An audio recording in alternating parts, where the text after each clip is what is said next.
Of his three great final symphonies, Dvořák's Eighth has always been for me the enigmatic one. If one listens to this symphony casually, one may well be struck by its mostly sunny and often pastoral quality, and therefore be tempted to draw comparisons with Beethoven's Sixth. There is, however, a great amount of dark-sounding music in this symphony, and its structural antecedent appears not to be Beethoven's Sixth, but his Third. This is especially apparent in movements 2 and 4, and I will draw out the parallels when I get to an individual treatment of those movements. The symphony was composed in 1889, about 4 years after his seventh. Dvořák calls for the same orchestra as in that earlier work, with the second oboist doubling briefly on the English horn during the opening movement's recapitulation. The first and third movements are formally conventional, but the even-numbered movements are highly original in that respect. The recording you're about to hear is utterly remarkable. It's a live performance by the Frankfurt Radio Symphony Orchestra under the direction of Manfred Honeck. I found this recording on YouTube and will happily link you to it in the description below. The orchestra's playing is simply splendid, and Maestro Honeck's reading is both imaginative and well-reasoned. I do have to say that some of his ideas about tempo relationships are interesting to say the least, and I can climb aboard with most of them. You owe it to yourself to watch that performance.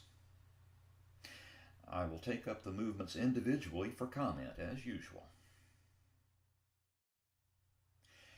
In my last video, I indicated that the Dvořák Seventh is unusual among the composer's late symphonies in that its opening movement's exposition is not repeated.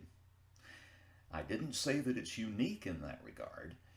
It comes very close to being unique, however, on account of the fact that the development section of the Eighth Symphony's first movement begins with one of the most convincing false exposition repeats you'll ever hear.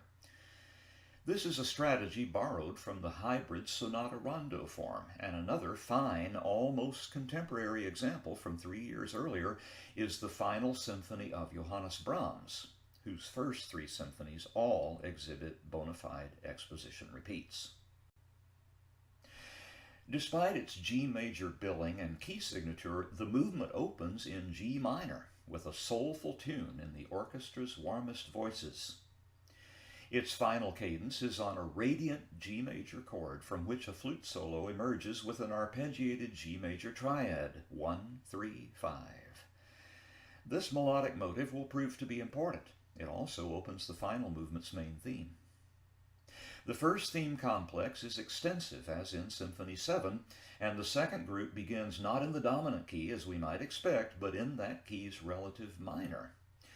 A modal shift then brings the exposition to a close in B major, which lies at quite a harmonic remove from the main key. This harmonic spaciousness will be plentifully corroborated by thematic invention.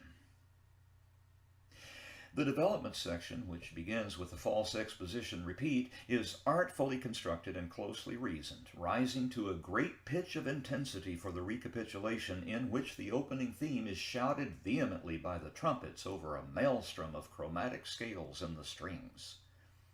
The wind down of this outburst leads to a different outcome than earlier, with the deep-voiced English horn taking the place of the solo flute, the distinctive motive then rising through woodwind ranks in a substitute transition, the first theme complex in this case, as in Symphony 7, being greatly reduced during the recap. The rest of the thematic material unfolds regularly, now in the tonic key, and a brief summary coda brings the movement to a rousing conclusion.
It is in Movement 2 that Dvořák's Eighth shows its indebtedness to Beethoven's Eroica. Like that symphony's corresponding movement, the center of gravity for this essay is C minor, and it bears the trappings of a funeral march. Like the Eroica's funeral march, this movement is best understood in ABA terms, with the B theme set in the parallel major and with a development section interposed during the return of A. Some of the allusions are subtle. The Eroica's funeral march, for instance, begins in C minor but includes a lovely and almost rapturous E-flat major digression. Dvořák has simply reversed that procedure, beginning in E-flat but continuing in C minor. There are two main ideas in the A section. The first is that opening tune I was just describing, beginning warmly but making a staged descent via diatonic thirds to the actual key of the piece. The A theme's second idea, which is actually in C major, although you might not guess that given some of the harmonizing chords, begins with a simple piping on the flutes with a soulful clarinet response filled with yearning. I'd like to mention in passing that this progression from warm string-dominated sound to the pale treble tones of the flute is very much like the way Movement 1 began. There's a kind of timbral integrity on display here. The movement unfolds logically with the interpolated development section during the return of A corresponding closely to the Eroica's Hackley fugue.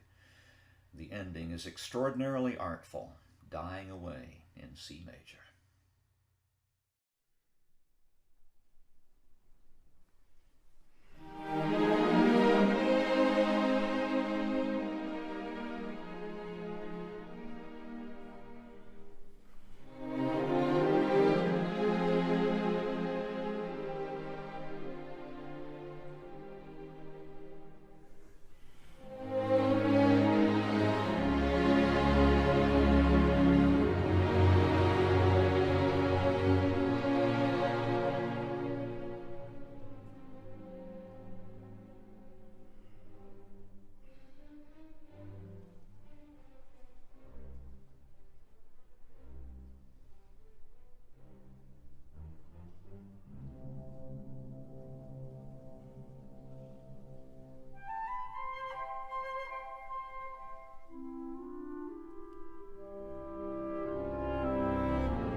The scherzo movement, or minuet movement if you like, gives us a waltz in G minor with a great lyrical sweep. You might notice some structural kinship between the opening of this movement and that of the movement that preceded it. The waltz unfolds as a parallel period of heroic proportions, and a little pointillistic fall at the end brings it to a subtle G minor conclusion. The contrasting trio, set in the parallel major, treats us to one of Dvořák's sweetest melodic ideas, accompanied by a ubiquitous and quite agreeable hemiola cross rhythm in the low strings and drums, which moves to wind voices during the B phrases. The da capo reprise of the waltz is literal, and the movement ends with a coda that seems more like a footnote, a fast duple time version of the G major trio with a humorous little fillip at the end that quickly evaporates.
kinship with Beethoven's Eroica is once again established during the finale, which takes the overall shape ABA, most unusual for a final movement.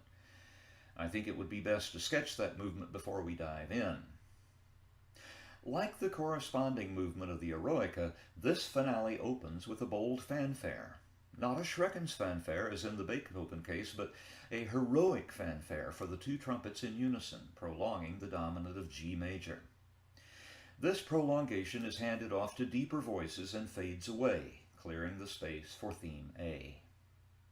That theme, which opens with the 1-3-5 motive presented earlier by the flute during movement 1, takes the form of a double contrasting period, which is to say that its antecedent and consequent phrases are heard twice, and that those phrases do not rhyme.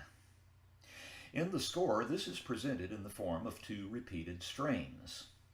That theme is pretty obviously the basis for a set of variations, so, like the Eroica, the movement continues in variation form. I have described those variations, or not, as seemed best for purposes of clarity. The A portion's closing in G major is darkened by some E flats, which point the music in the direction of C minor for theme B, a Turkish march that corresponds nicely to the Hungarian march in the Eroica's final movement, which of course also followed a set of variations on a contrasting double period. That march is not permitted a proper conclusion, opening out instead onto a development section that bristles with polyphonic energy and rises to a fevered pitch as the music returns to the tonic and the opening fanfare comes bursting back in, as in the case of the Eroica, clothed this time in regal Mixolydian harmonization punctuated by Jovian lightning bolts that might have been borrowed from Mozart's final symphony. This fanfare is extended in an even longer, more impressive dominant prolongation than before, and the return of theme A is almost indescribably satisfying. The theme is not presented exactly as at first.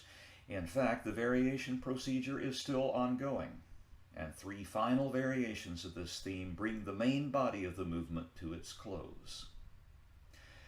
All that remains is to finish the work with a rousing coda, guaranteed to bring the audience to its feet in a thunderous ovation.